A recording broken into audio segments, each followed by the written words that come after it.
Hey, Kylie, Yeah. what's new this week? Are you kidding me? Do you see this? I'm pretty sure 2/3 of what's up here just came in this week. I can't just talk about three. Look, we've got Kraftwagen. This is a new Matthias Kramer game. I don't know too much about it, but it's basically German engineering of automobiles, early part of the century. What else came in? Let's just go along. Moon River. This is like a sequel to King Domino. Actually, I had a chance to play this one. It's like King Domino, except you actually get to take individual halves of the domino and put them together, so you can custom make your dominoes. What else? Let's hit each other with fake swords. Really want to try this one.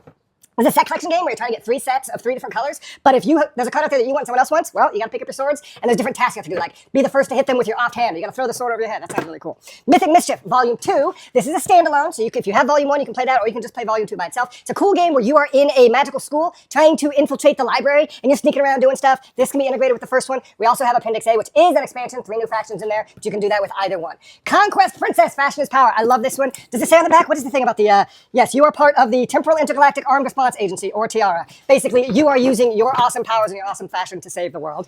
Slay the Spire, the board game. Played this last night, probably my 10th game. Love the video game. You're going to love the board game. I was skeptical of it because it looks a lot like the video game, but it actually does a lot of things different, plus it has a co-op mode. Bevy of New Flowers games. Typewriter. Played this one a few months back. This one is a word game, but what's cool is you're making words out of these typewriter keys, and when you use a key, there might be a special ability, some points, but then it flips over to the other side. Now you have to use a different letter for it. Paperback is back in a 10th anniversary edition, as well as this really cool deluxe box set with some cool playmats, lots of great new art by Ryan Goldsberry. If you don't know Paperback, it's like the original OG deck building, word building game. You have a deck of cards, you're gonna be adding letters to your deck. As you draw cards, you're trying to make words to play those cards. In Tarja, this looks like basically Azul 2.0. Same designers as Azul. You're making a parquet floor here. It's got a lot of the similar things going on. Can't wait to try that one. Dorfromantik Sakura. This is the new version of Dorfromantik, which won Game of the Year last year. Now it's in Japan. You got the cherry blossoms. Looks cool. Odin. Tiny little shedding game.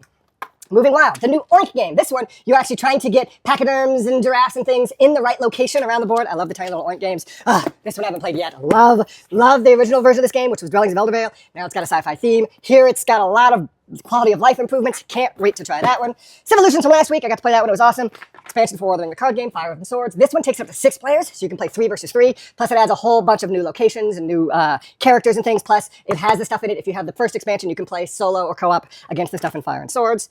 Speaking of standalone expansions, Res Arcana Duo. This is a 2-player version of Res Arcana, but you can combine it with the original Res Arcana as an expansion to add new stuff to it. Anything else down here? Oh, okay, so we had Slay the Spire. This is the war of the video game board games.